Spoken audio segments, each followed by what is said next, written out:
Sebelum lanjut ke cerita selanjutnya, yuk subscribe dan like. Absen dulu di kolom komen ya ah. Aroma minyak linset dan terpentin yang tajam memenuhi rongga paru-paru Maya. Namun baginya, itu adalah aroma kehidupan. Di sudut ruang tamu yang sengaja ia sulap menjadi studio mini, Maya berdiri mematung di depan kanvas berukuran 150x150 cm. Tangannya yang gemetar menggenggam kuas fan brush, memberikan sentuhan terakhir pada gradasi warna biru Prusia yang menyatu dengan sapuan emas metalik.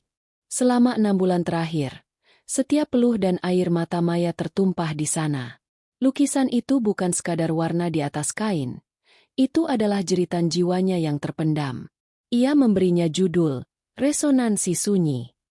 Sedikit lagi, bisik Maya pada dirinya sendiri. Cahaya matahari sore yang menerobos masuk melalui jendela besar rumah minimalis mereka memberikan efek dramatis pada tekstur cat yang masih basah. Namun, keheningan itu pecah seketika. Suara deru mobil BMW putih milik Aris terdengar memasuki garasi. Jantung Maya berdegup kencang, bukan karena rindu, melainkan karena kecemasan yang telah menjadi makanan sehari-harinya selama 3 tahun pernikahan mereka. Pintu depan terbuka dengan dentuman keras. Aris melangkah masuk, dasinya sudah ditarik longgar, wajahnya merah padam. Aroma parfum maskulin yang mahal seketika kalah oleh bau keringat dan amarah yang menguar dari tubuhnya. Pandangan pertamanya tidak tertuju pada istrinya yang tersenyum menyambut, melainkan pada tetesan cat kecil yang tak sengaja jatuh di atas lantai granit putih yang mengilap. Maya, apa-apaan ini? Suara Aris menggelegar, memantul di dinding ruangan yang sepi. Maya tersentak, hampir menjatuhkan kuasnya. Mas, kamu sudah pulang? Aku baru saja menyelesaikan bagian tersulitnya.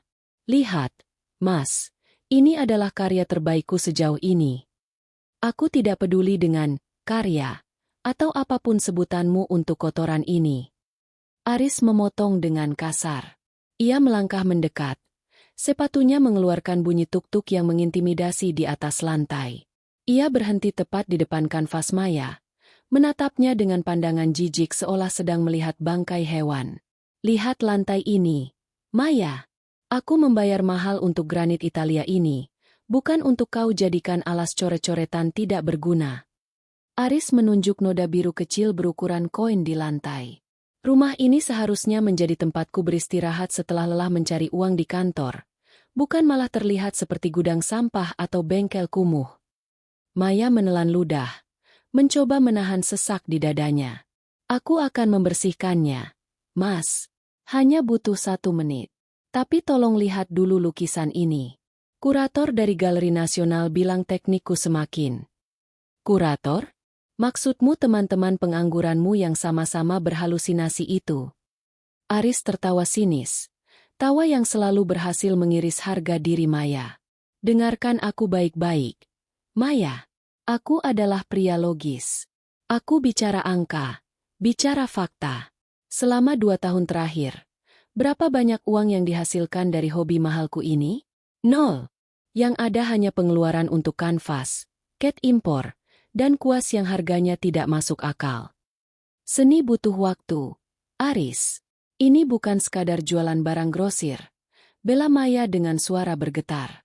Aris mendekat, memperpendek jarak hingga Maya bisa mencium aroma kopi dan rokok dari napas suaminya.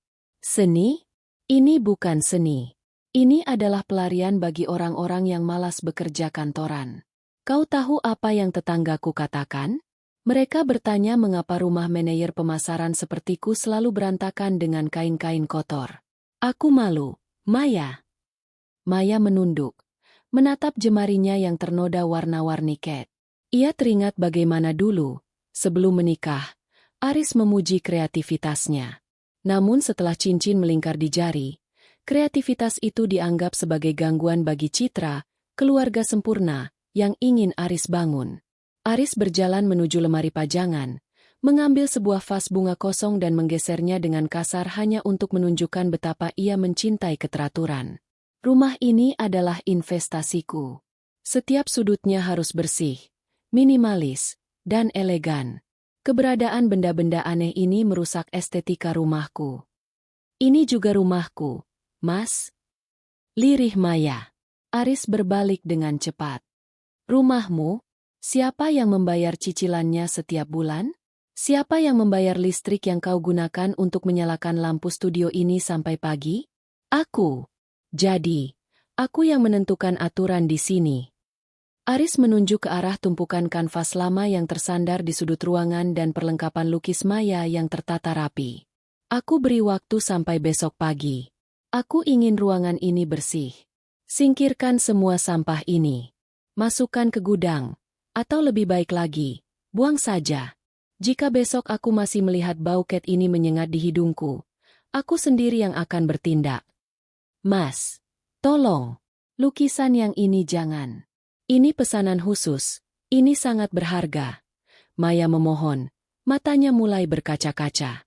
Ia berbohong tentang pesanan itu, berharap Aris akan luluh jika mendengar ada nilai material di dalamnya. Aris menatap lukisan, resonansi sunyi, itu sekali lagi. Baginya, itu hanyalah perpaduan warna acak yang tidak masuk akal. Berharga? Siapa yang mau membeli sampah seperti ini seharga 1 sen pun? Kau hanya membuang-buang waktu.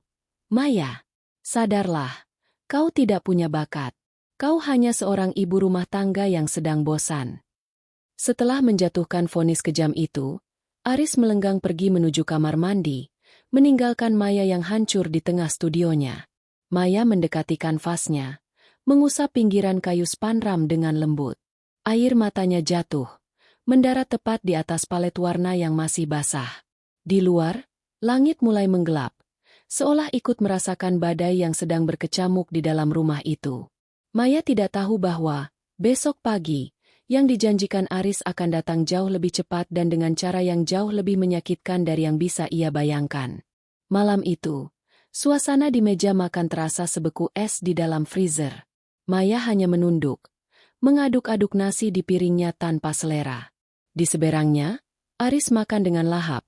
Sesekali melirik ponselnya, memeriksa grafik saham atau membalas pesan kerja dengan raut wajah serius. Baginya, pertengkaran sore tadi hanyalah sebuah edukasi yang perlu diberikan kepada istri yang dianggapnya kurang produktif. Besok pagi aku ada rapat penting dengan investor dari Singapura, ujar Aris tiba-tiba, memecah kesunyian dengan suara baritonnya yang tegas. Aku tidak mau mencium bau terpentin saat aku memakai jas. Pastikan semua jendela terbuka malam ini agar bau sampahmu itu hilang. Maya hanya mengangguk pelan. Ia tidak ingin memicu ledakan amarah lainnya. Di dalam kepalanya, ia menyusun rencana untuk memindahkan resonansi sunyi ke gudang bawah tanah yang sempit dan lembab, satu-satunya tempat yang tersisa bagi jiwanya. Keesokan paginya, badai yang sesungguhnya dimulai. Langit Jakarta nampak muram, ditutupi awan abu-abu tebal yang menggantung rendah. Maya terbangun dengan kepala berat. Ia melihat jam di nakas menunjukkan pukul 8 pagi. Aris sudah tidak ada di sampingnya. Maya, cepat ke sini. Teriakan Aris dari ruang tamu membuat Maya tersentak bangun sepenuhnya. Maya berlari menuju ruang tamu dengan jantung bertalu-talu. Di sana, ia melihat Aris sedang berdiri di tengah kekacauan. Ternyata, semalam Maya lupa menutup salah satu botol minyak cat, dan entah bagaimana, seekor kucing liar masuk melalui jendela yang sengaja dibuka Aris dan menyenggolnya. Noda minyak itu merembes ke karpet bulu mahal yang baru dibeli Aris bulan lalu. Wajah Aris berubah ungu karena amarah yang tak terkendali. Lihat apa yang dilakukan hobi sampahmu ini pada karpet 50 juta ini. Mas, maaf, aku akan mencoba membersihkannya dengan cairan khusus. Cukup. Aris membentak. Aku sudah memberi peringatan, tapi kau tidak dengar. Sekarang, aku yang akan membersihkan rumah ini dengan caraku sendiri. Tanpa mempedulikan tangisan Maya, Aris menyambar kanvas, resonansi sunyi, yang masih tersandar di kayu penyangga. Lukisan itu masih agak basah di beberapa bagian. Dengan kasar, Aris menyeret kanvas besar itu keluar rumah. Mas, jangan. Tolong. Itu hasil kerjaku selama 6 bulan. Maya menjerit, mengejar Aris hingga ke teras. Hujan mulai turun dengan rintik yang rapat, segera berubah menjadi deras dalam hitungan detik. Aris tidak peduli. Ia terus melangkah menuju pagar depan.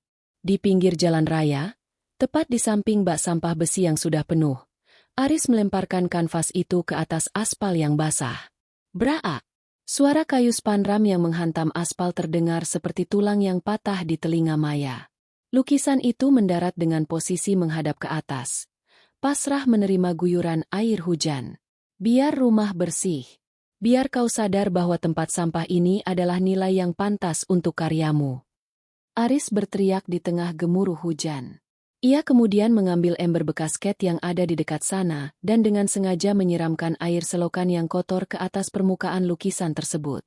Sana, ambil kalau kau mau, tapi jangan pernah bawa masuk lagi ke dalam rumahku.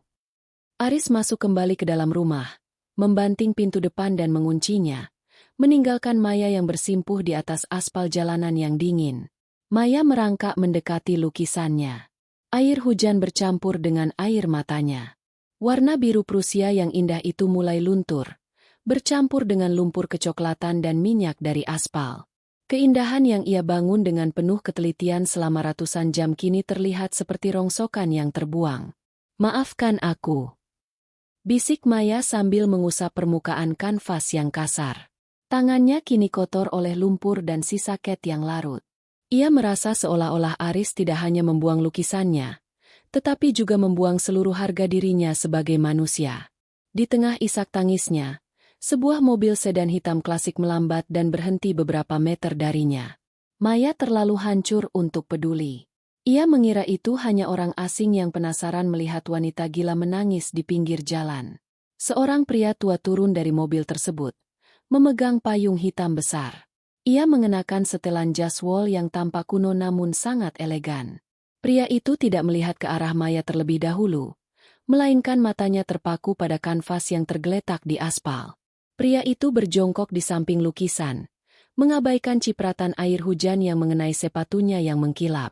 Ia melepas kacamata, mengelapnya, dan menatap lekat-lekat pada perpaduan warna yang kini tercampur dengan noda alam tersebut. Luar biasa, gumam pria itu dengan suara serak yang berwibawa. Maya mendongak. Wajahnya sembab. Itu sudah rusak, Pak. Suami saya benar, itu hanya sampah. Pria itu menoleh ke arah Maya.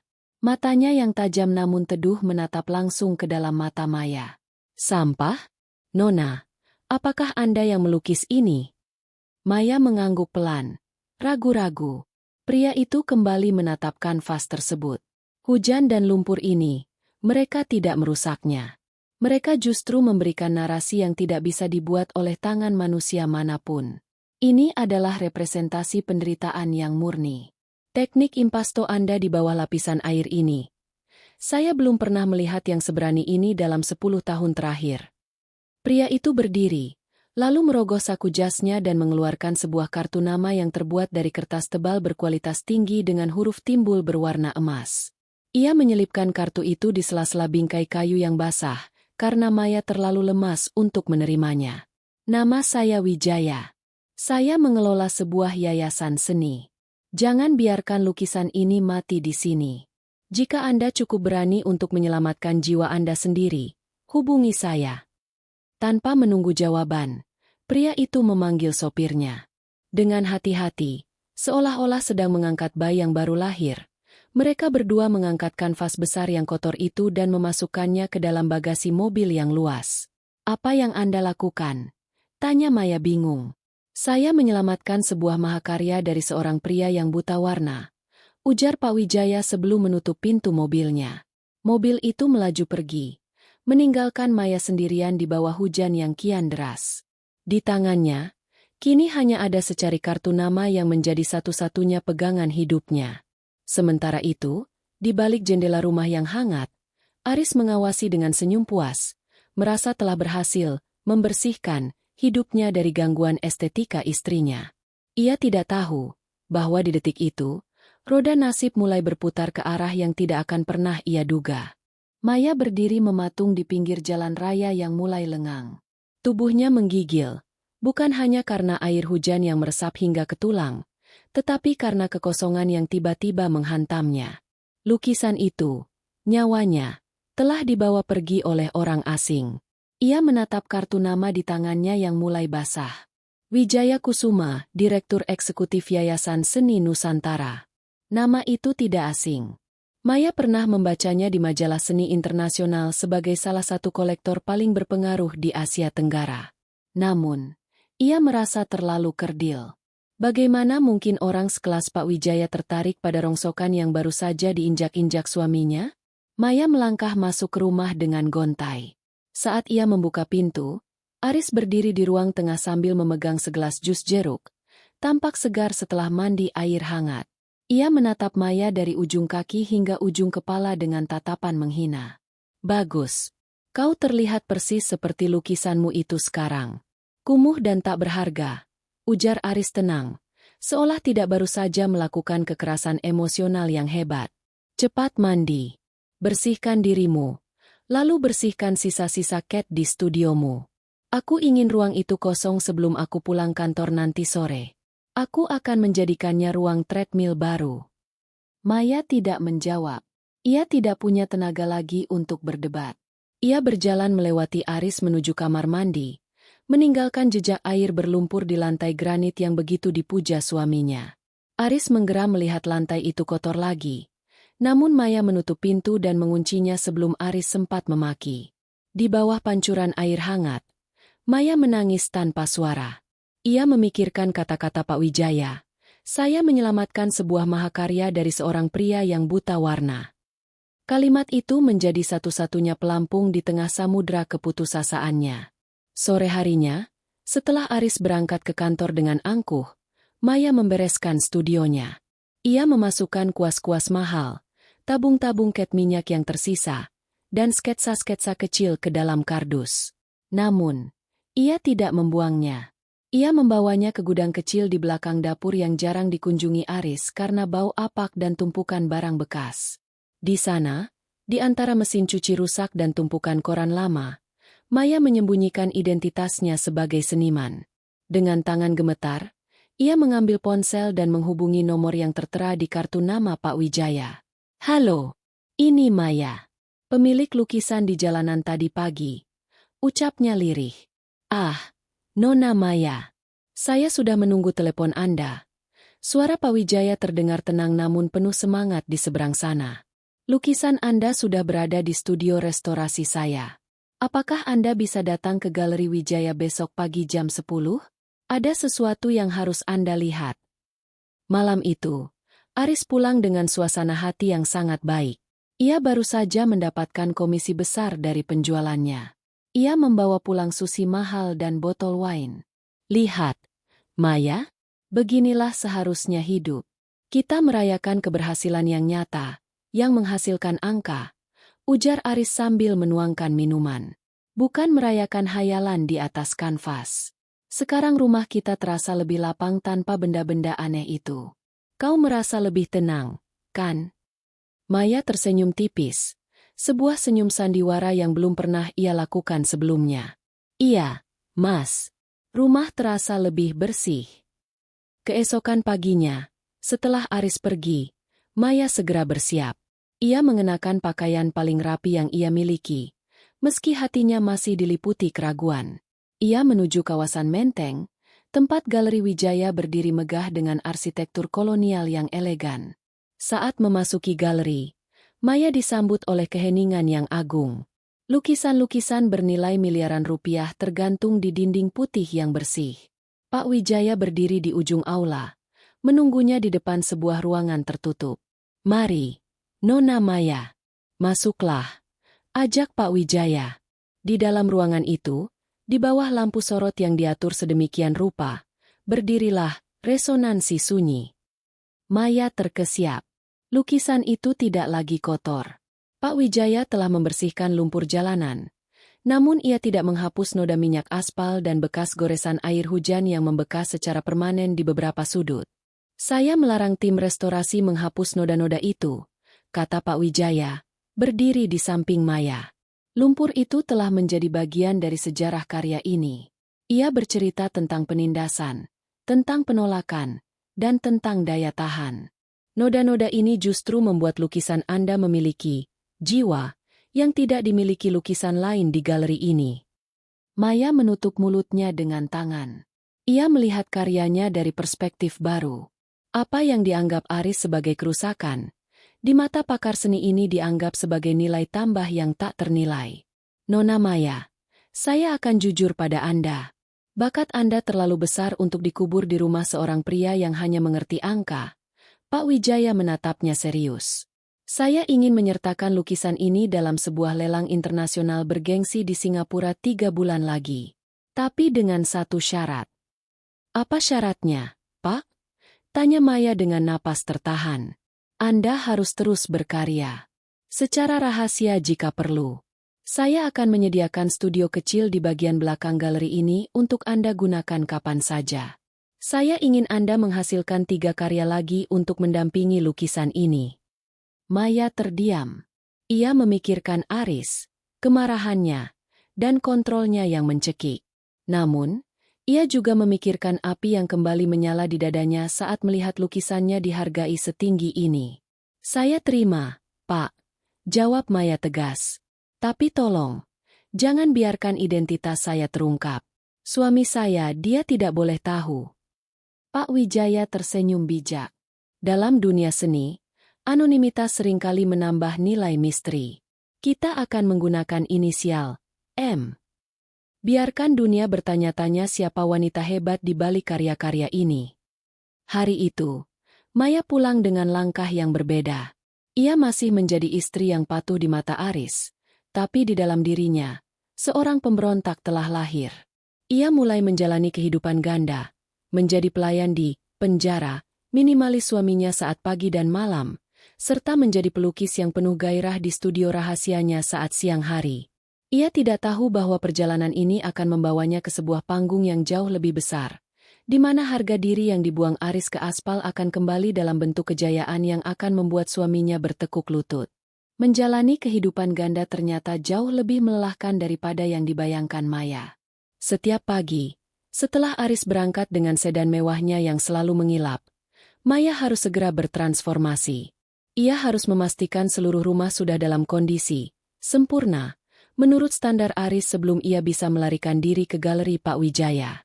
Debu sekecil apapun di atas meja kaca, atau letak bantal sofa yang miring beberapa derajat, bisa menjadi alasan bagi Aris untuk mengamuk dan mengingatkannya betapa beruntungnya Maya memiliki suami yang bersedia menanggung beban hidupnya. Aku sudah memesan treadmill baru yang paling mahal. Besok akan sampai, ujar Aris suatu malam sambil memeriksa laporan keuangan di laptopnya. Pastikan ruang bekas studio lu itu sudah benar-benar bersih. Aku tidak mau ada satupun bercaket yang menempel di alas treadmillku nanti. Ingat Maya, keteraturan adalah kunci kesuksesan. Sesuatu yang tidak pernah kau mengerti. Maya hanya mengangguk patuh. Tangannya sibuk memijat bahu Aris yang kaku. Di balik sentuhan lembutnya, ada kebencian yang mulai mengental. Namun ia menyembunyikannya dengan sangat rapi. Tentu, Mas, ruangan itu sudah kosong. Kamu akan menyukainya. Setiap pukul 10 pagi, Maya akan keluar rumah dengan alasan pergi ke pasar atau mengunjungi ibunya yang sebenarnya sehat-sehat saja. Ia akan naik taksi online, turun beberapa blok sebelum Galeri Wijaya untuk memastikan tidak ada yang membuntutinya, lalu masuk melalui pintu belakang yang khusus disediakan untuknya. Di studio kecil yang tersembunyi itu, Maya merasa bernapas kembali. Pak Wijaya tidak hanya memberinya ruang, tapi juga kebebasan. Di sana, Maya mulai mengerjakan 3 lukisan baru yang diminta. Ia menumpahkan seluruh rasa sesak, penghinaan, dan amarah yang ia rasakan di rumah ke atas kanvas. Ia mulai mengerjakan lukisan kedua yang ia beri judul The Gilded Cage, sangkar berlapis emas. Lukisan itu menggambarkan sosok wanita tanpa wajah yang terperangkap dalam garis-garis geometris yang kaku dan dingin, representasi dari rumah minimalis Aris yang mencekik. Namun, menjaga rahasia ini bukan tanpa risiko. Suatu hari, Aris pulang lebih awal karena rapatnya dibatalkan. Maya baru saja sampai di rumah, napasnya masih tersengal-sengal, dan ia belum sempat mengganti pakaiannya yang sedikit terkena noda cat kuning di bagian lengan bawah. Dari mana saja kau? Tanya Aris, berdiri di depan pintu dengan tangan bersedekap. Matanya menyipit penuh selidik. Aku dari tempat ibu. Mas. Tadi busnya terjebak macet. Bohong Maya. Jantungnya berdegup kencang hingga terasa ketenggorokan. Aris melangkah mendekat. Matanya tertuju pada noda di lengan baju Maya. Apa ini? Ia menyambar tangan Maya dengan kasar. Menariknya mendekat ke cahaya lampu. Warna kuning? Kau melukis lagi di rumah ibumu. Maya memutar otak dengan cepat. Bukan, Mas. Itu noda kunyit. Ibu tadi memintaku membantu membuat bumbu dapur. Aku tidak sengaja mengenainya. Aris menatap mata Maya dengan tajam selama beberapa detik yang terasa seperti keabadian. Ia kemudian mendengus dan melepaskan tangan Maya dengan gerakan meremehkan. Kunyit. Tentu saja. Kau memang lebih cocok di dapur daripada di depan kanvas. Setidaknya kunyit menghasilkan makanan, bukan sampah visual yang memuakan. Hinaan itu membekas. Namun Maya merasa lega karena kebohongannya berhasil. Namun, tekanan tidak berhenti di situ. Aris mulai menjadi lebih posesif. Ia memasang kamera CCTV di depan rumah dengan alasan keamanan, yang sebenarnya bertujuan untuk memantau jam keluar masuk Maya. Maya terpaksa harus lebih cerdik. Ia mulai mencari rute keluar lewat pintu belakang rumah tetangga yang kebetulan sedang kosong, atau berpura-pura menggunakan jasa ojek yang berbeda setiap harinya. Di sisi lain, Pak Wijaya mulai menunjukkan kekhawatirannya. Nona Maya, karya-karya Anda semakin luar biasa. Ada kemarahan yang indah di sana. Tapi saya melihat Anda semakin kurus. Apakah suami Anda mencurigai sesuatu? Dia tidak mencurigai bakat saya, Pak. Jawab Maya sambil menggoreskan palet. Karena bagi dia, saya tidak punya bakat. Dia hanya mencurigai apakah saya cukup patuh atau tidak. Pak Wijaya menghela napas. Tinggal 1 bulan lagi sebelum lelang di Singapura. Lukisan, sampah jalanan. Itu sudah menarik perhatian beberapa kolektor besar dari Eropa melalui katalog rahasia kami. Mereka bertanya-tanya, siapa pelukis? Ini yang berani memadukan keindahan klasik dengan noda aspal jalanan. Maya tertegun. Ada yang tertarik pada lukisan yang dibuang ke selokan itu. Ketertarikan adalah kata yang terlalu sederhana. Maya. Mereka terobsesi. Mereka melihat sebuah perlawanan di sana. Sesuatu yang tidak bisa dibeli dengan uang, tapi mereka rela mengeluarkan uang banyak untuk memilikinya. Malam itu, saat makan malam, Aris bercerita tentang ambisinya untuk naik jabatan menjadi direktur operasional. Jika aku mendapatkan posisi itu, kita harus pindah ke rumah yang lebih besar di kawasan elit. Aku ingin semua furniturnya berwarna putih. Tidak boleh ada warna-warna norak di rumah itu. Dan kau, Maya, kau harus belajar cara menjamu tamu-tamu penting. Berhentilah terlihat seperti wanita rendahan yang hobi mengurus hal-hal tidak berguna. Maya menatap suaminya yang sedang memotong steaknya dengan presisi. Ia membayangkan bagaimana wajah pria itu jika tahu bahwa istrinya, wanita rendahan, ini, sedang menjadi pembicaraan hangat di kalangan elit seni internasional. Kenapa kau melihatku seperti itu? Tanya Aris ketus. Tidak apa-apa, Mas. Jawab Maya tenang. Aku hanya sedang berpikir kadang-kadang, apa yang kita anggap sampah hari ini, bisa menjadi sesuatu yang sangat kita inginkan besok. Aris tertawa terbahak-bahak. Sebuah tawa yang penuh penghinaan. Filosofi macam apa itu? Sampah tetaplah sampah. Maya. Ingat itu. Dan aku adalah orang yang selalu membuang sampah pada tempatnya. Maya tersenyum dalam hati. Ya, Aris. Kau benar. Dan sebentar lagi, kau akan tahu siapa sebenarnya yang akan berakhir di tempat sampah sejarah. Persiapan lelang semakin matang. Maya telah menyelesaikan 3 lukisan pendampingnya.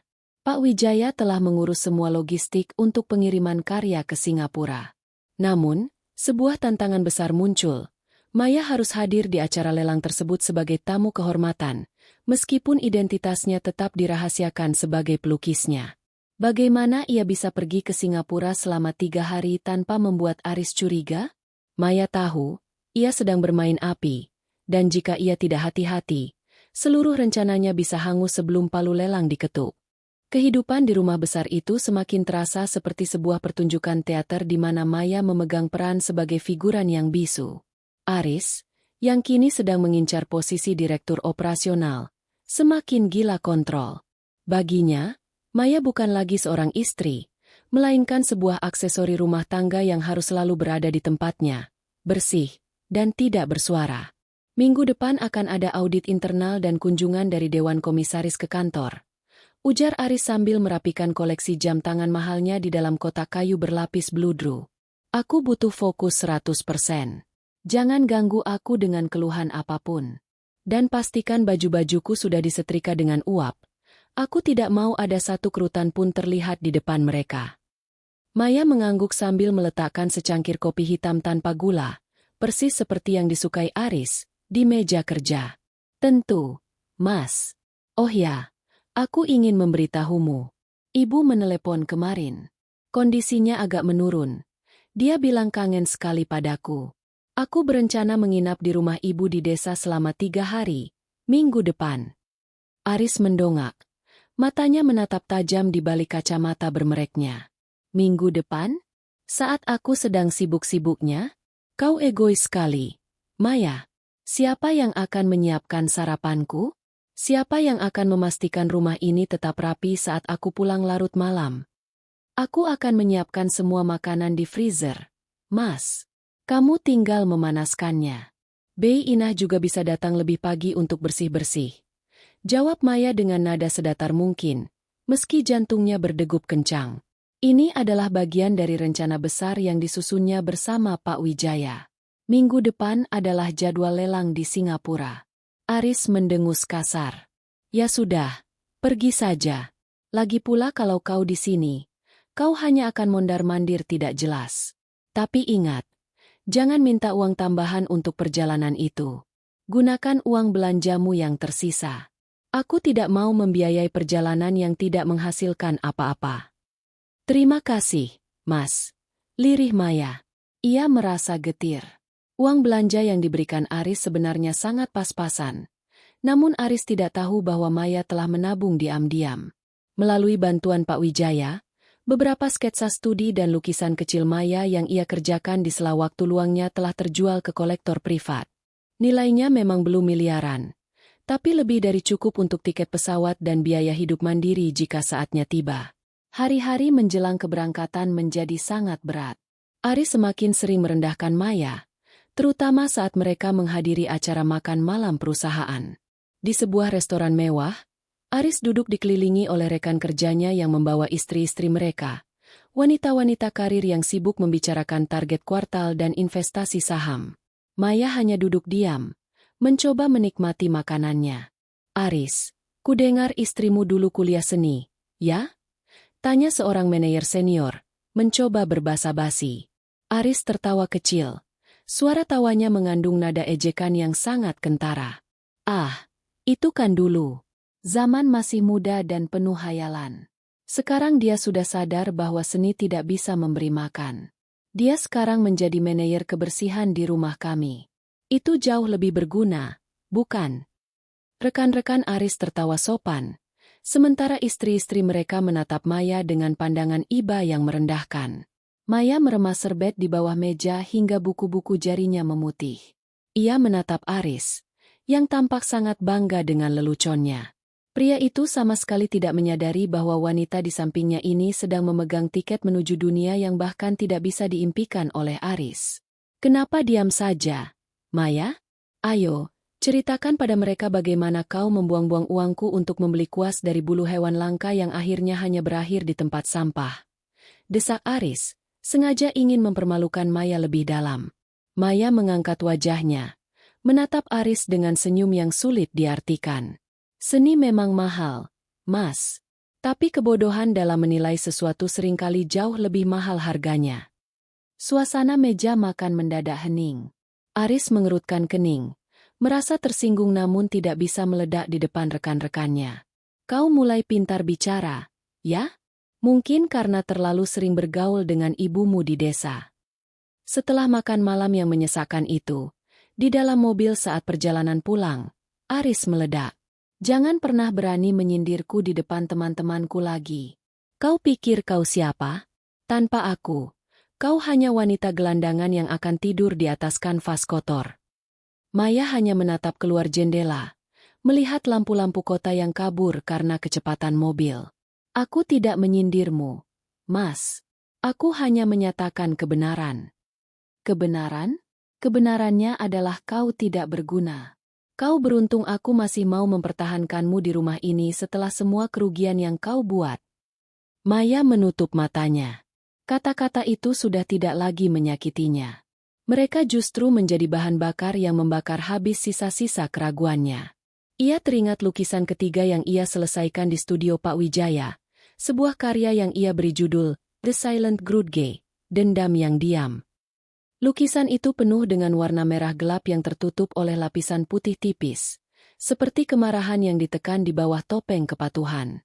Keesokan harinya, Aris berangkat ke kantor dengan angkuh, bahkan tidak berpamitan saat Maya bersiap pergi ke desa. Begitu mobil Aris menghilang dari pandangan, Maya segera mengganti pakaiannya. Ia mengenakan setelan blazer elegan yang dibelikan oleh Pak Wijaya. Koper kecilnya sudah siap. Ia meninggalkan sebuah catatan pendek di meja makan. Mas, aku berangkat ke tempat ibu.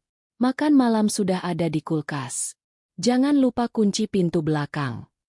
Di bandara, Pak Wijaya sudah menunggu di ruang tunggu eksklusif. Anda siap, Maya? Maya menarik napas dalam-dalam, merasakan udara kebebasan yang asing namun menyenangkan. Saya lebih dari siap, Pak. Saya ingin melihat bagaimana dunia melihat sampah yang dibuang suami saya. Dunia akan terkejut, Maya. Dan yang lebih penting, Anda akan melihat diri Anda yang sebenarnya. Saat pesawat lepas landas, Maya melihat Jakarta dari ketinggian. Di bawah sana, di salah satu gedung pencakar langit, Aris mungkin sedang memaki bawahannya atau membual tentang kesuksesannya. Pria itu tidak tahu bahwa saat ia merendahkan istrinya sebagai pelayan, istrinya sedang terbang menuju singgasana yang akan mengubah hidup mereka selamanya. Pengabdian Maya selama 3 tahun terakhir memang sia-sia di mata Aris, tapi baginya, itu adalah proses inkubasi. Sekarang, ulat itu telah menjadi kupu-kupu, dan ia tidak berencana untuk kembali ke sarangnya yang sempit dan berdebu. Singapura menyambut Maya dengan udara yang bersih dan pemandangan gedung-gedung futuristik yang tertata sempurna. Bagi Maya, ini bukan sekadar perjalanan luar negeri. Ini adalah perjalanan menuju kelahiran kembali. Pak Wijaya telah menyiapkan segalanya, termasuk sebuah hotel butik di kawasan Marina Bay yang kemewahannya jauh melampaui apapun yang pernah Aris berikan padanya. Malam ini adalah malam penentuan, Maya, ujar Pak Wijaya saat mereka duduk di lobi hotel yang beraroma kayu cendana. Balai Lelang Christie's Asia telah menempatkan karya Anda sebagai highlight utama. Mereka menyebutnya sebagai penemuan terbesar dekade ini. Identitas Anda tetap aman, namun sebagai pencipta, Anda harus ada di sana untuk merasakan energinya. Maya menatap gaun malam berwarna hitam elegan yang tergantung di lemari kamarnya. Gaun itu sederhana namun memiliki potongan yang sangat berkelas. Sangat kontras dengan daster atau pakaian rumah tangga yang biasa ia kenakan saat melayani Aris. Sementara itu, di Jakarta, Aris sedang duduk di ruang kerjanya yang baru saja ia pasangi treadmill. Ia merasa puas dengan kesunyian rumah itu. Akhirnya, rumah ini benar-benar bersih dan tenang, gumamnya sambil meneguk whisky. Ia sempat melirik ke arah dinding tempat lukisan Maya dulu bersandar. Kini dinding itu kosong, putih, dan mati, persis seperti yang ia inginkan. Namun, ada sesuatu yang mengganggunya. Ia merasa lapar dan masakan Bei Inah tidak seenak masakan Maya. Ia mencoba menelepon Maya, namun ponselnya tidak aktif. Pasti di desa itu sinyalnya buruk. Dasar udik. Makinya pelan sebelum kembali fokus pada laporan tahunannya. Di Singapura, aula balai lelang sudah mulai dipenuhi oleh orang-orang paling berpengaruh di dunia. Para kolektor dari New York, kurator dari Paris, hingga pengusaha minyak dari Timur Tengah berkumpul. Maya masuk dengan anggun di samping Pak Wijaya. Ia mengenakan masker rendah hitam yang menambah kesan misterius, Sebuah aksesori yang lazim digunakan dalam lelang kelas atas yang ingin menjaga kerahasiaan senimannya. Mata Maya terpaku pada salah satu dinding utama di aula tersebut. Di sana, di bawah sorotan lampu halogen yang sempurna, tergantung lukisan, resonansi sunyi. Lukisan yang pernah tergeletak di aspal, terkena air selokan, dan diinjak oleh amarah Aris. Kini, lukisan itu dikelilingi oleh orang-orang yang berbisik penuh kekaguman. Lihat teksturnya, bisik seorang wanita bule dengan aksen Inggris yang kental. Noda kecoklatan di sudut bawah itu. Itu adalah ketidaksengajaan yang jenius. Sang pelukis benar-benar menangkap esensi dari kehancuran dan harapan secara bersamaan. Maya hampir meneteskan air mata. Noda yang disebut wanita itu, jenius, adalah noda lumpur dari ban mobil yang lewat saat Aris membuangnya ke jalanan. Acara lelang dimulai. Suasana mendadak tegang.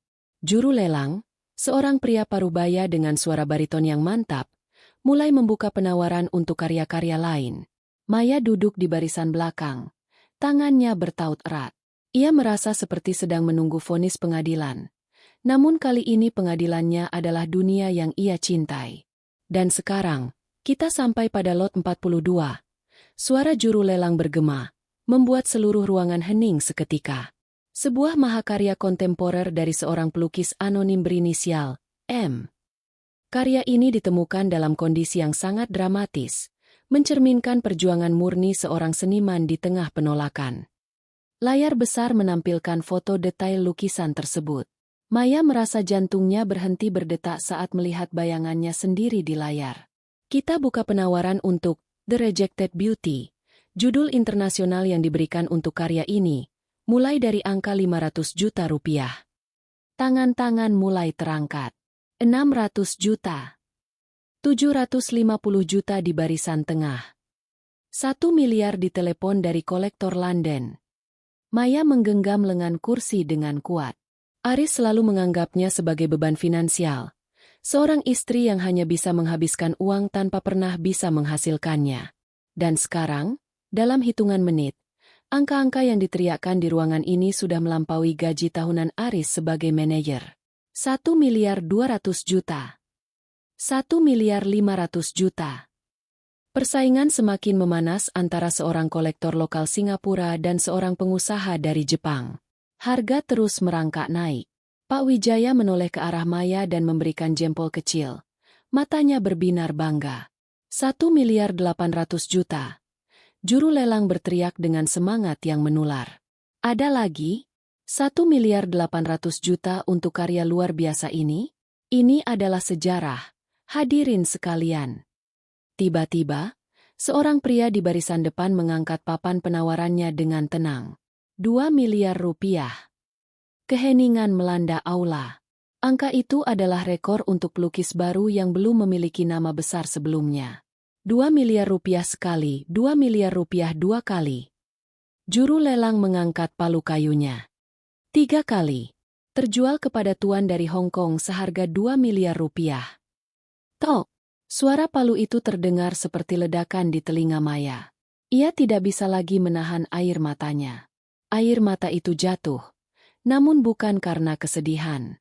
Ia merasa seluruh beban yang diletakkan Aris di pundaknya selama bertahun-tahun terangkat seketika. Ia bukan lagi sampah. Ia bukan lagi istri yang tak berguna. Ia adalah pemilik dari sebuah mahakarya yang dihargai setinggi langit oleh dunia. Namun, kemenangan ini baru setengah jalan. Maya tahu, kepuasan yang sebenarnya bukan terletak pada uang itu, melainkan pada saat ia harus kembali ke rumah dan menghadapi pria yang telah membuang harta karun ini ke jalanan. Ia harus pulang. Ia harus menyiapkan panggung terakhirnya di Jakarta. Pak Wijaya, bisik Maya di tengah hiruk-pikuk ucapan selamat yang ia terima secara anonim. Saya ingin pulang besok. Saya ingin menonton berita ini bersama suami saya. Pak Wijaya tersenyum penuh arti. Saya mengerti, Maya. Pastikan Anda menyalakan TV di jam utama. Saya akan memastikan berita lelang ini menjadi headline nasional. Malam itu, di bawah gemerlap lampu Singapura, Maya memesan tiket pulang. Di dalam tasnya, Tersimpan dokumen yang akan menjadi mimpi buruk bagi Aris, dan menjadi tiket kebebasan yang mutlak baginya. Maya menginjakan kaki di teras rumahnya tepat saat matahari mulai terbenam. Jakarta terasa lebih gerah dari biasanya. Namun ia merasa sangat dingin dan tenang di dalam hati. Ia tidak lagi masuk dengan bahu yang merosot. Ia melangkah dengan dagu tegak, meski pakaian yang ia kenakan kembali ke setelan sederhana, kaos katun dan celana kain, untuk menyamarkan apa yang baru saja terjadi di Singapura.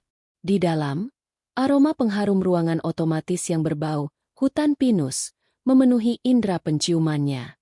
Aris memang gila kebersihan. Segala sesuatu tampak simetris. Tidak ada noda cat, tidak ada bau terpentin, tidak ada jejak kehidupan kreatif di sana. Rumah itu kini persis seperti yang diinginkan Aris, sebuah katalog furnitur yang kaku dan mati. Oh, sudah pulang. Suara Aris terdengar dari arah ruang keluarga. Ia sedang duduk bersantai di sofa kulit barunya, memandangi treadmill yang kini bertahta di sudut tempat studio Maya dulu berada. Bagaimana desamu? Masih berlumpur dan membosankan. Ibu sudah lebih baik, Mas. Jawab Maya pelan sambil meletakkan tasnya. Ia berjalan ke dapur untuk mengambil segelas air. Rumah rapi sekali. Kamu sepertinya menikmati ketenangan ini. Aris terkekeh. Suara tawanya penuh kemenangan. Tentu saja. Tanpa barang-barang rongsokanmu, aku bisa bernapas. Aku bahkan merasa produktivitas kerjaku meningkat. Oh ya, nanti malam jangan masak yang aneh-aneh. Aku ingin bersantai.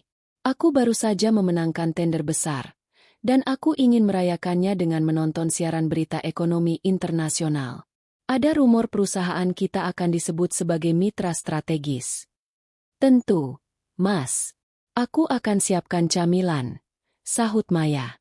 Tangannya gemetar sedikit, bukan karena takut, tapi karena antisipasi. Pukul 8 malam. Aris sudah duduk nyaman dengan kaki berselonjor.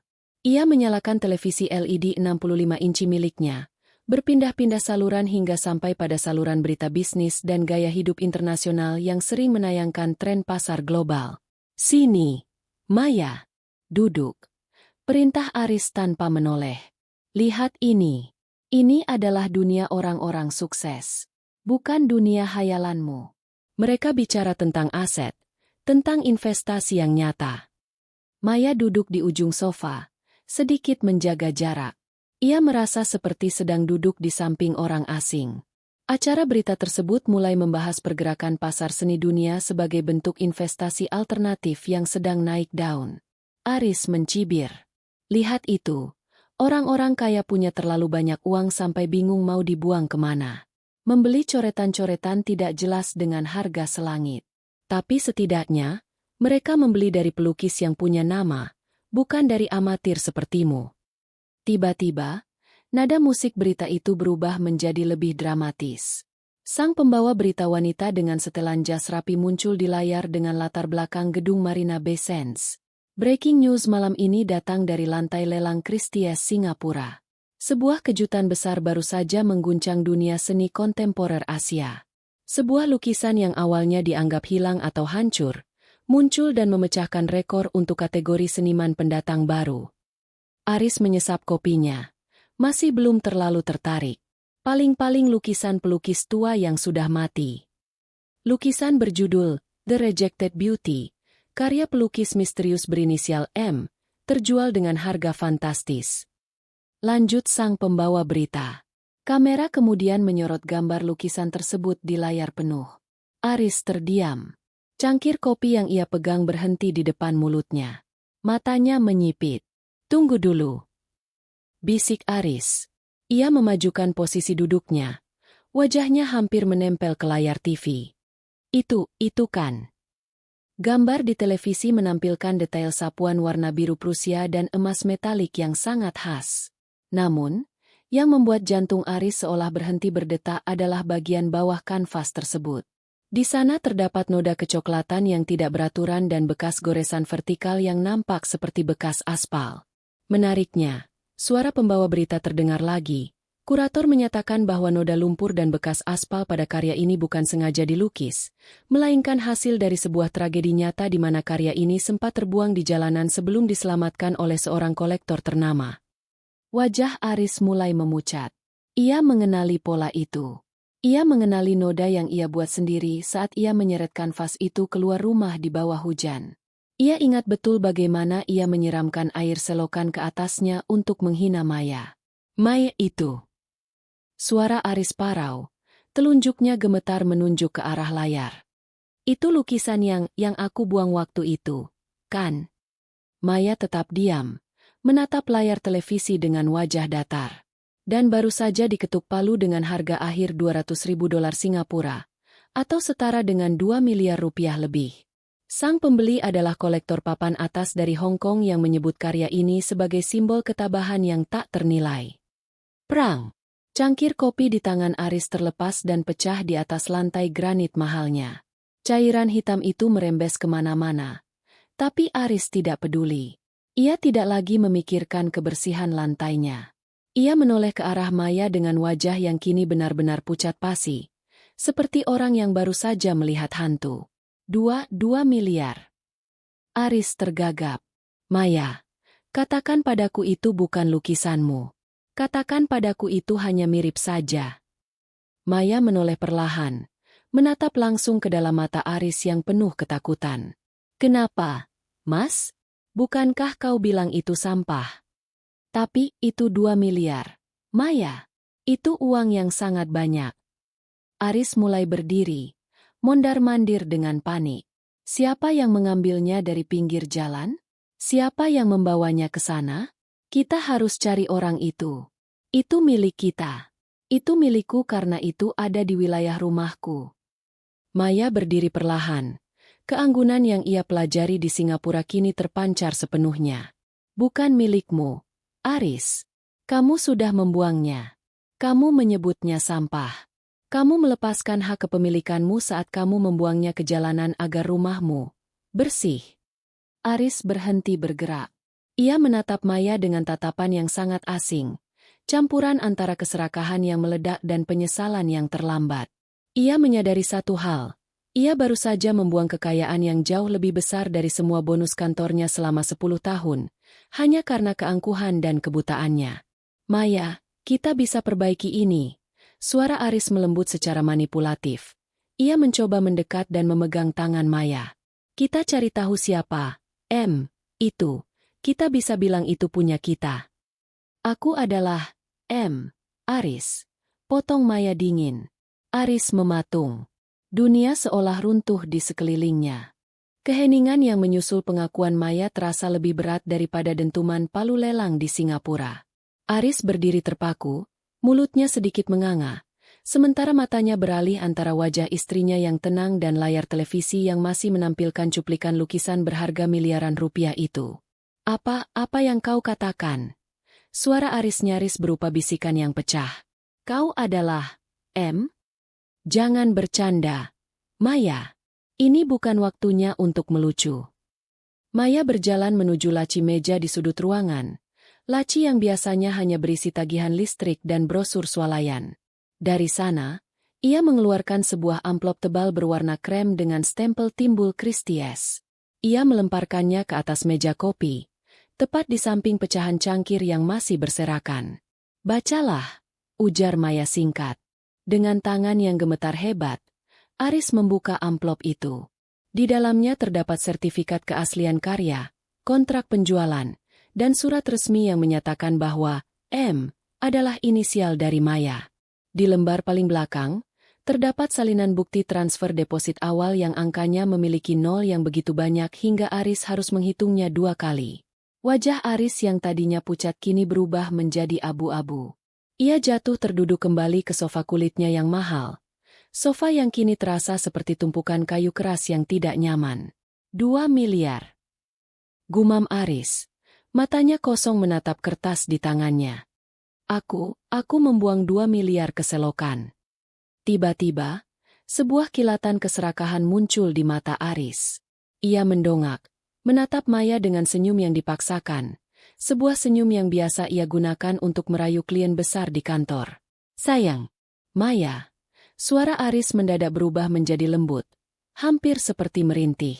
Ia mencoba meraih tangan Maya, namun Maya segera menariknya menjauh. Ini luar biasa. Aku tahu kau berbakat. Aku selalu tahu itu. Tindakanku waktu itu hanya karena aku sedang stres berat dengan pekerjaan. Aku ingin memotivasi kau agar lebih serius. Dan lihat, motivasi dariku berhasil, kan? Maya hampir saja tertawa mendengar logika gila suaminya. Memotivasi. Kamu menginjak harga diriku di depan tetangga, menyebutku pengangguran yang berhalusinasi, dan membuang jiwaku ke lumpur jalanan. Kamu menyebut itu motivasi? Ya, maksudku, kalau aku tidak membuangnya ke jalan, kolektor itu tidak akan melihatnya, kan? Aris berdiri, mencoba mendekat lagi dengan wajah memelas. Itu artinya, kesuksesan ini adalah hasil kerja sama kita. Bayangkan apa yang bisa kita lakukan dengan 2 miliar. Maya, kita bisa melunasi cicilan rumah ini, membeli mobil baru, dan mungkin kita bisa menyewa studio yang lebih besar untukmu. Di lantai atas, aku akan mengosongkan ruang kerjaku untukmu. Maya menatap suaminya dengan rasa muak yang sudah mencapai puncaknya. Pria ini tidak berubah. Bahkan dalam momen penyesalan ini, yang ia pikirkan hanyalah bagaimana cara mengelola uang tersebut untuk kenyamanannya sendiri. Tidak akan ada studio di lantai atas, Aris, kata Maya dengan nada yang sangat dingin. Dan tidak ada kita dalam uang ini. Pak Wijaya sudah mengatur semuanya secara hukum. Uang ini berada di rekening pribadiku yang tidak bisa kau sentuh. Wajah Aris mengeras kembali. Maya, jangan egois. Aku suamimu. Menurut hukum, harta yang didapat selama pernikahan adalah harta bersama. Kau tidak bisa menyimpan uang sebanyak itu sendirian sementara aku bekerja keras membanting tulang untuk rumah ini. Bekerja keras. Maya menunjuk ke sekeliling ruangan. Selama 3 tahun, aku menjadi pelayan yang tidak digaji di rumah ini. Aku membersihkan setiap inci lantai yang kau puja, memasak makanan yang selalu kau kritik, dan menelan setiap hinaan yang kau lemparkan padaku. Uang ini bukan harta bersama. Ini adalah ganti rugi atas setiap air mata yang jatuh karena ulahmu. Aris mulai merasa terdesak. Ia melihat istrinya, wanita yang biasanya tunduk dan pendiam, kini berdiri tegak seperti seorang ratu yang baru saja mendapatkan kembali mahkotanya. Kau tidak bisa melakukan ini padaku. Maya, kau pikir kau siapa tanpa dukunganku selama ini? Siapa yang memberimu atap untuk berteduh? Aris berteriak, mencoba mengintimidasi seperti biasanya. Namun, Maya tidak lagi gentar. Ia mengeluarkan ponselnya dan memutar sebuah rekaman suara. Itu adalah rekaman suara Aris dari malam ketika ia membuang lukisan itu. Sana, ambil kalau kau mau, tapi jangan pernah bawa masuk lagi ke dalam rumahku. Sampah tetaplah sampah, Maya. Dan aku adalah orang yang selalu membuang sampah pada tempatnya. Suara Aris yang penuh kebencian itu menggema di ruang tamu yang sunyi. Aris terdiam. Wajahnya kembali memucat saat mendengar suaranya sendiri yang begitu kejam. Kau sendiri yang bilang bahwa itu sampah. Aris, kau sendiri yang melepaskannya dari rumah ini. Ujar Maya sambil mematikan rekaman. Secara hukum, kau telah membuang barang tersebut. Dan sekarang, barang yang kau anggap sampah itu telah menjadi tiket kebebasanku. Maya berbalik dan berjalan menuju kamar mereka. Aris mengikuti dari belakang. Panik. Maya, tunggu. Kita bicarakan ini baik-baik. Aku minta maaf. Aku benar-benar minta maaf. Aku akan berubah. Aku janji. Kita bisa mulai dari awal. Bagaimana kalau kita liburan ke Eropa?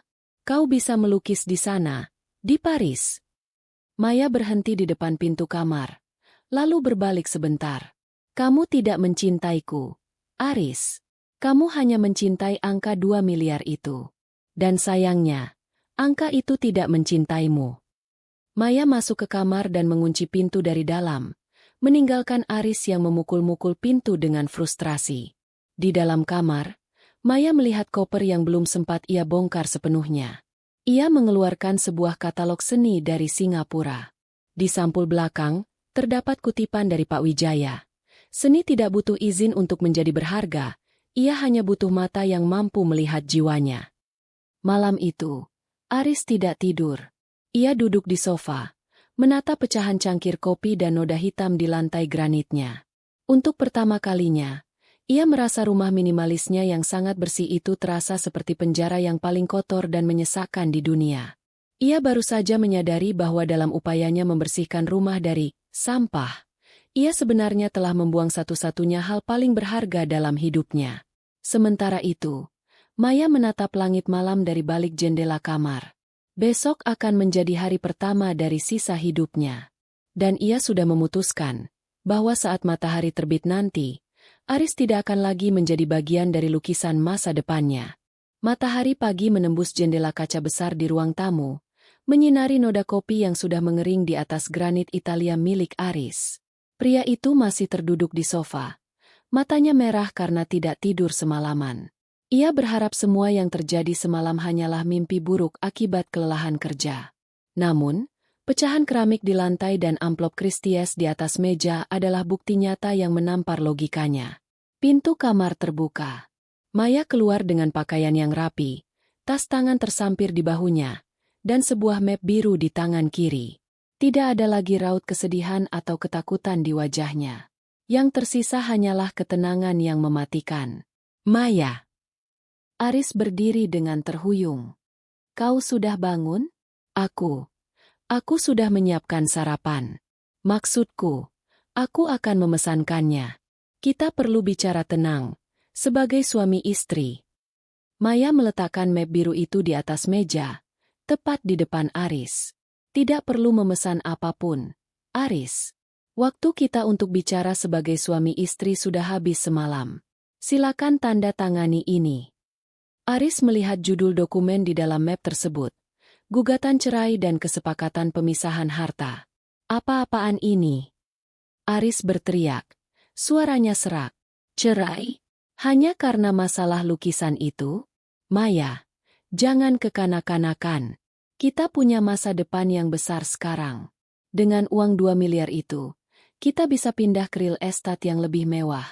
Aku bisa berhenti dari pekerjaan yang membuatku stres ini, dan kita bisa fokus mengelola karir senimu. Aku akan menjadi manajermu. Maya menatap Aris dengan tatapan kosong, seolah pria di depannya ini adalah objek yang tidak lagi memiliki makna. Masih juga bicara tentang uang? Aris, sadarlah. Kamu tidak pernah peduli pada karir seniku. Kamu hanya ingin menjadi manajer dari 2 miliar itu. Aku suamimu, Maya. Aku berhak. Aris mulai kehilangan kendali. Suaranya meninggi. Tanpa rumah ini, kau tidak akan punya tempat untuk melukis. Tanpa uang makan dariku, kau sudah mati kelaparan sebelum bisa bertemu kolektor itu. Justru karena rumah ini, aku hampir kehilangan jiwaku, jawab Maya tegas. Setiap hari di sini, kau menghancurkan kepercayaan diriku. Kau membuang karyaku ke jalanan seperti sampah. Apakah kau tahu apa yang dikatakan Pak Wijaya? Dia bilang, jika lukisan itu tidak terbuang di jalan dan terkena lumpur, nilainya mungkin tidak akan setinggi itu. Noda yang kau buat sebagai bentuk penghinaan, justru menjadi simbol penderitaan yang dicari dunia. Kau membantu menciptakan mahakarya itu melalui kekejamanmu, Aris. Dan sekarang, bayarannya adalah kehilanganku. Aris terdiam. Kata-kata Maya menghujam jantungnya lebih dalam daripada kehilangan uang tersebut. Ia menyadari bahwa ia tidak bisa lagi memanipulasi Maya. Wanita di depannya ini bukan lagi Maya yang bisa ia bentak agar membersihkan lantai. Aku tidak akan menandatanganinya, desis Aris, mencoba taktik terakhir. Aku akan melawanmu di pengadilan. Aku akan menuntut bagian dari hasil penjualan lukisan itu. Itu adalah harta Gonogini. Maya tersenyum tipis. Sebuah senyuman yang membuat bulu kuduk Aris berdiri. Silakan coba. Pak Wijaya sudah menyiapkan tim pengacara terbaik untukku. Secara hukum, lukisan itu adalah barang yang sudah kau buang, dan telantarkan. Kau sudah menyatakan secara lisan dan tindakan bahwa kau melepaskan hak kepemilikan atas barang tersebut. Rekaman suara semalam? Itu sudah di tangan pengacaraku sebagai bukti bahwa kau menganggapnya sampah tak berharga. Aris jatuh terduduk kembali. Ia merasa seperti pecatur yang skakmat hanya dalam 3 langkah. Segala kecerdasan bisnis yang ia banggakan di kantor tidak berguna di depan strategi yang disusun Maya dengan penuh kesabaran. Satu hal lagi. Tambah Maya sembari melangkah menuju pintu depan. Aku sudah mengemas barang-barang pribadiku saat kau tertidur sebentar di sofa tadi subuh. Bei Inah akan datang nanti siang untuk mengambil sisa barang-barang kecilku. Jangan coba-coba menghalanginya. Maya, kumohon. Aris mulai meratap. Kesombongannya runtuh total. Ia menyadari bahwa jika Maya pergi, ia tidak hanya kehilangan 2 miliar rupiah, tapi ia akan kehilangan satu-satunya orang yang benar-benar tulus melayaninya selama ini. Aku mencintaimu. Aku hanya ingin kita sukses. Maya berhenti di ambang pintu, namun ia tidak menoleh. Kau tidak mencintaiku, Aris. Kau mencintai citra dirimu yang sukses. Dan di matamu, aku hanyalah noda yang perlu dibersihkan agar citramu sempurna. Sekarang, rumah ini sudah bersih. Benar-benar bersih. Tidak ada lagi Cat, tidak ada lagi bau terpentin, dan tidak ada lagi aku. Maya melangkah keluar, menutup pintu depan dengan bunyi klik yang pelan namun terdengar seperti vonis mati bagi Aris. Aris menatap ruang tamunya. Ruangan itu begitu luas, begitu putih, dan begitu hampa. Ia melihat treadmill mahal di sudut ruangan, alat yang ia beli untuk menggantikan studio Maya. Kini alat itu tampak seperti besi tua yang dingin. Ia menyadari sebuah kebenaran yang menampar. Ia telah mendapatkan rumah, bersih, yang ia impikan. Namun ia harus membayarnya dengan kesepian yang akan menghantuinya selamanya. Ia meraih ponselnya, mencoba melihat berita lagi, berharap ada kesalahan angka. Namun, yang ia lihat justru foto Maya. Meski wajahnya tertutup sebagian, sedang berjabat tangan dengan Pak Wijaya di Singapura. Judul beritanya, The Woman Behind the 2 Billion Masterpiece, A Story of Resilience. Wajah Aris kembali pucat pasi. Ia menyadari bahwa mulai hari ini, dunia akan mengenal Maya sebagai bintang baru, sementara ia hanya akan dikenal sebagai pria anonim yang cukup bodoh untuk membuang keberuntungan terbesar dalam hidupnya ke jalanan. 6 bulan telah berlalu sejak pintu rumah minimalis itu tertutup di belakang punggung Maya. Malam ini, Jakarta terasa berbeda. Di pusat kota, sebuah galeri seni kelas atas diselimuti cahaya lampu sorot yang megah. Karpet merah membentang dari lobi hingga ke trotoar. Di atas pintu masuk, sebuah spanduk besar bertuliskan, karya yang terbuang, pameran tunggal Maya Kusuma. Maya berdiri di tengah ruangan, dikelilingi oleh para kritikus, kolektor, dan jurnalis. Ia mengenakan gaun sutra berwarna biru Prusia, senada dengan warna dominan dalam lukisan yang telah melambungkan namanya. Ia tidak lagi memakai masker misterius. Wajahnya bersinar dengan kepercayaan diri yang tenang. Ia bukan lagi sekadar pelukis anonim, Ia adalah Maya, sang maestro yang berhasil mengubah luka menjadi estetika. Selamat, Maya. Pameran ini sukses besar bahkan sebelum pintu dibuka, ujar Pak Wijaya, menghampirinya dengan segelas sampanye. 3/4 dari koleksi baru Anda sudah terjual di jam pertama. Maya tersenyum tulus. Terima kasih, Pak. Bukan hanya karena penjualannya, tapi karena akhirnya saya bisa bernapas lega melihat karya-karya ini dihargai di tempat yang tepat. Namun, di luar kemegahan itu, sebuah pemandangan kontras terjadi. Sebuah taksi tua berhenti di depan galeri. Aris turun dengan pakaian yang tampak sedikit kusam. Tidak ada lagi jas desainer atau aroma parfum mahal yang dulu ia banggakan. Kehilangan Maya ternyata hanyalah awal dari keruntuhannya. Setelah perceraian mereka menjadi pembicaraan hangat di kalangan elit, karena kasus lukisan sampah itu menyebar seperti api di media sosial, reputasi Aris sebagai manajer yang cerdas hancur. Perusahaannya menganggap perilakunya yang merendahkan seni dan istrinya sebagai risiko public relations. Ia diberhentikan dari posisinya, Dan cicilan rumah serta mobil mewahnya mulai mencekik lehernya sendiri. Aris mencoba masuk ke galeri. Namun petugas keamanan menghentikannya. "Maaf, Tuan. Ini acara khusus undangan. Aku suaminya. Maksudku, aku mantan suaminya," seru Aris dengan suara parau. "Aku hanya ingin melihatnya. Tolong." Dari kejauhan, Maya melihat keributan itu. Ia memberikan isyarat pelan kepada petugas keamanan untuk membiarkan Aris masuk. Ia ingin Aris melihat akhir dari cerita yang ia mulai dengan hinaan. Aris melangkah masuk ke dalam galeri yang dingin dan wangi itu. Ia merasa seperti alien di planet yang asing. Matanya tertuju pada dinding utama, tempat lukisan, resonansi sunyi, dipajang kembali sebagai pinjaman dari kolektor Hong Kong untuk pameran ini. Di bawah lukisan itu, ada sebuah plakat kecil yang baru ditambahkan, didedikasikan untuk setiap jiwa yang pernah disebut sampah. "Ingatlah, emas tetaplah emas meski terbenam di lumpur sedalam apapun." Maya menghampiri Aris yang berdiri gemetar di depan lukisan tersebut. "Apa yang kau lakukan di sini, Aris?" Aris menoleh. Matanya berkaca-kaca. "Maya, aku kehilangan segalanya. Rumah itu sudah disita bank. Pekerjaanku hilang. Teman-temanku menertawakanku setiap kali mereka melihat berita tentangmu. Aku datang untuk meminta maaf. Benar-benar minta maaf." Aris menatap tangan Maya yang kini tidak lagi bernoda cat, melainkan dihiasi cincin minimalis yang ia beli dari hasil keringatnya sendiri. Bolehkah aku bekerja untukmu? Apa saja. Aku bisa mengurus administrasi galerimu. Aku tahu aku salah. Tapi tolong beri aku kesempatan kedua." Maya menatap pria yang dulu begitu ia takuti dan ia layani dengan seluruh hidupnya. Kini, Aris tampak begitu kecil. Begitu remeh. Rasa benci yang dulu membara di hati Maya kini telah padam, berganti dengan rasa kasihan yang hambar. "Aris," ucap Maya pelan namun tajam. "Dulu aku memohon kepadamu untuk melihat sedikit saja nilai dalam karyaku. Tapi kau memilih untuk membuangnya ke jalanan agar rumahmu bersih. Sekarang, rumahmu benar-benar bersih, bukan? Bahkan dari dirimu sendiri."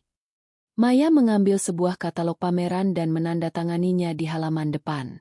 "Aku sudah memaafkanmu, tapi aku tidak akan pernah kembali. Uang 2 miliar itu telah memberiku kebebasan, tapi harga diriku yang kau injak dulu, itulah yang memberiku kekuatan untuk sukses. Kau tidak punya tempat di duniaku yang sekarang. Maya, kumohon." "Petugas akan mengantarmu keluar," potong Maya. Ia berbalik dan berjalan menuju kerumunan kolektor yang menunggunya, meninggalkan Aris yang berdiri terpaku di tengah ruangan. Aris menatap lukisan di depannya untuk terakhir kali. Ia menyadari bahwa noda lumpur pada kanvas itu kini terlihat sangat indah, sementara hidupnya sendiri telah menjadi noda yang tidak bisa dibersihkan. Ia melangkah keluar dari galeri dengan bahu merosot, menghilang di kegelapan malam Jakarta, sementara di dalam galeri, cahaya terus menyinari mahakarya yang dulu ia buang. Pameran berakhir dengan kesuksesan yang luar biasa. Malam itu, sebelum pulang ke apartemen barunya yang penuh dengan cahaya dan alat lukis, Maya berdiri di balkon galeri. Ia menatap jalanan di bawah sana, tempat di mana semuanya berawal. Ia mengambil sebuah kuas dari tasnya, mencelupkannya ke dalam sisa cat emas, dan membuat satu goresan kecil di buku sketsanya, sebuah simbol kemenangan. Hidup bukan tentang seberapa bersih rumah kita, melainkan tentang seberapa banyak keindahan yang bisa kita ciptakan dari kekacauan yang kita alami. Maya kini bebas. Dan dunianya, untuk pertama kalinya, benar-benar berwarna.